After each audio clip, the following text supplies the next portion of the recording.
Hey guys, welcome back. Thanks for being here. So, I just got done listening to the podcast. Another fun filled and informational one.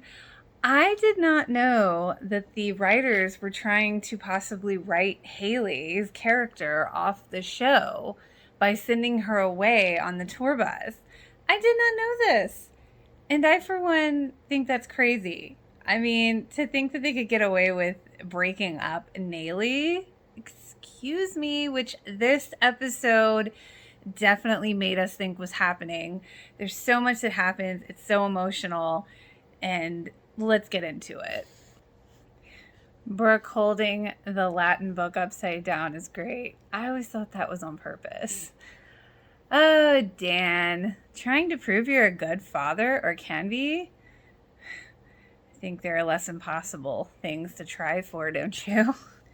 If you've ever found something on someone's computer or email from back in the day, or AIM, oh my God, who didn't print out AOL messages? Like, I've done that. I too, Hillary, have printed out AIM convos from back in the day. So I'm glad to know I'm not the only one that did this.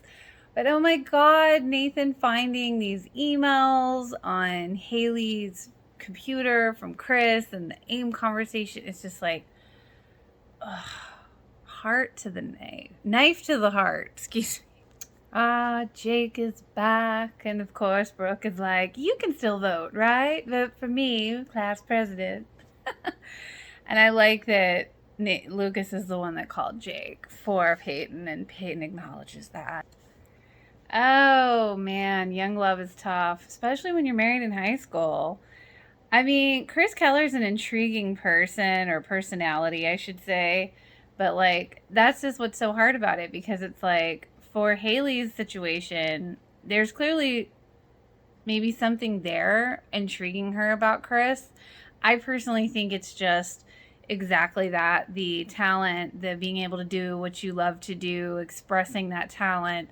And I really think it's that, but I just don't think she's figured that out yet. But it's just like the fact that Peyton knows because Jake got off the bus and saw her kissing Chris is just like, it's so TV perfect. But you know, you never know who's watching, especially now with all the cameras everywhere.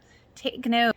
Oh my God, we haven't seen Whitey in so long, and I love that Jake is like going to him, and Whitey is like willing to help him and see if he can get him back into school, and he's like, don't do it alone. There's a lot of people here willing to help you. It's like, Whitey, you are a gruff old man, but you got a heart of gold, and I love you. Oh man, when Nathan confronts Haley with the emails, and she's like, oh, this is all Taylor, it's not even me. And then when he asks her, did you kiss him? And she just like so smoothly glosses over that without saying yes or no. I totally forgot about the Erica Marsh girl who's been vice buddy president or whatever, but president, school president, whatever, for like ever. She's like, what's your name again? So funny. I do like that this again is another, like I said previously, the president thing is just another momentum movement forward in Brooke's progression in her character.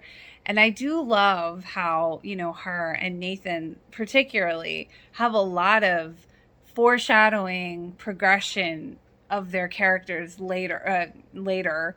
So I love that it kind of sets the tone for that early, because some shows don't always do that. It's kind of like, surprise, here's some character development. But I like that there was like a plan here, I feel like, almost.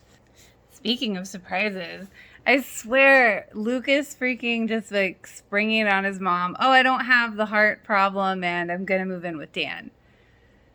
What? Like, it's just like, it's a lot of shock value in that moment. And an actual surprise, Dan throwing Keith a surprise party, or saying, hey, congrats on your wedding, I'm gonna throw you your wedding. I hope your life is filled with many more surprises. Oh, man. And then here comes Karen. Oh, boy. And Karen's like following Dan, yelling at him, and walks into the surprise party. And she's like, what is this? Oh, it's for Keith's engagement. Champagne? I swear. You know, Dan is an excellent planner. I mean, I know it's writers doing this, but man, it's like, the hits just keep coming with him. And Haley says it. Chris understands a part of her that Nathan doesn't connect to her on. And that happens, especially when you're young. Like, there's different people that connect you on different levels. Hell, it happens throughout your life. So it's like, I've always believed that, Haley had interest in Chris because of the music solely. She loved Nathan, I always believed that. Just kind of like Keith tells Karen, I'm sorry you found out about my engagement the way you did, but I'm glad I loved you because it got me ready for Joel's. And it's like, again, bittersweet. Because we know what's coming. Okay, those of us who've watched it, we know what's coming. Okay, that's it right there. When Peyton told Brooke, I can't believe Erica Marsh beat you first to going negative. That's true. I would have thought Brooke would have done that first. Okay, so Karen and Andy's quick convo about her telling him that Keith is engaged and Lucas wants to move in with Dan. That goes to show you that sometimes men just don't say the right thing when a woman's annoyed. Oh my God, I forgot about when Dan goes over to Haley and Nathan's apartment. Taylor answers and he's like, Nathan upgraded. She's like, and I'm out of your league. And he's like, you want to bet? And then Dan's all like, oh, here's your rest of your stuff, Nathan. I got to make room for Lucas. Yeah, you're a good dad. Not. I appreciate that Brooke at least kind of turned the campaign around in a way and by embracing her faults. That's actually pretty smart. I don't know about you, but does anyone else get kind of tickled every time Lucas and Brooke are hanging out and Felix looks extra annoyed? It's funny. I legit forgot that Chris came back in this episode. It's always a surprise when he just like pops up out of nowhere. And it's like that sinking feeling. It's like, because Haley said it earlier, he's out of my life. No, he's not. I do like that Peyton kind of calls out Chris, but then, like they said on the podcast, Chris had a lot of good, he is a jerk, but he's still not wrong either. And that is true about a lot of the things on this show. Like they also said on the podcast, there is a lot of things throughout this show that, it may be frustrating, it may be horrible, but it's like, are you completely wrong? Not always. I like when Peyton's like, yeah, we have a lot of great music coming your way. And we also have Chris Keller. Okay, but I am going to say Chris Keller was kind of wrong when he dedicated the song to Haley. That was wrong, in my opinion.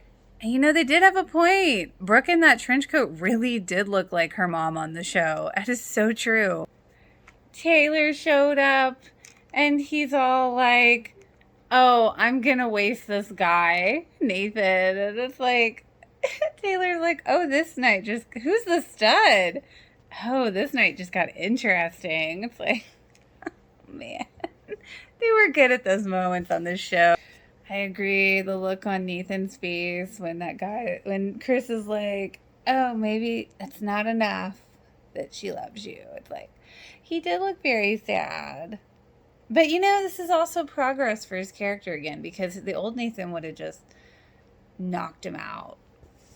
Oh, watching Nathan watch Haley sing along to the songs, he had like a look on his face like, she really connects to this stuff. Like, it's like he got it in that moment just for a split second.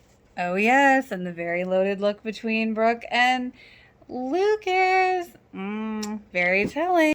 Okay, so, like, I don't know. I mean, I understand what they were talking about with Karen talking to Keith about how, I've always had you and I'm kind of jealous of Jules. And he's like, oh, we'll always be in each other's lives. I don't know if that moment was as heavy as they made it out to be on the podcast. Like, I see like the thought process, like I get where they're coming from, but like, I don't think that was a bad moment. I think that was a very honest moment for her. And, I think that was just more or less, I feel like I'm losing my friend. And it's probably brought on the fact that, she feels like she's losing Lucas to Dan. So I really think that honestly might have had more to do with that push to talk to Keith, because she was just feeling bewildered and she always went to Keith. So it made sense for her to tell Keith in that moment what she said. Now, Andy looking on, seeing them hug, that was a little intense. But I don't think what she did was necessarily, a bad thing. Oh, Chris's speech to Haley about, are you brave enough to take this chance? You want to know about it. It's so loaded, because it's like she's so young, and it's like you have this opportunity, you really do. And it's like you want her to stay with Nathan, but there is this part that's just like you feel how torn she really would be in that situation. Man, for Haley to be honest with Nathan about the kiss, but also before that about wanting to give it a shot in the music because they want her on the tour bus, and it was so well done, so well expressed. And then it just sucks because it's like, then he's like, well, you haven't asked me to come with you, so if you leave, that's the end of us. And it's like, I understand like the logic behind that on a young guy kind of logic, but it's just like, it's so stupid. It's like, dude, she has been there for you like 100%. Okay, she has supported you in everything you wanted to do, and now she has a shot to do something for her, and this is how you act because of a dude. It's like, it's not even about the dude, man. He kissed her. I still maintain. Okay, like, she's trying to see if her talent is really there. This is about her. Why do guys make shit about them every time, man? It's like, dude, this is not about you.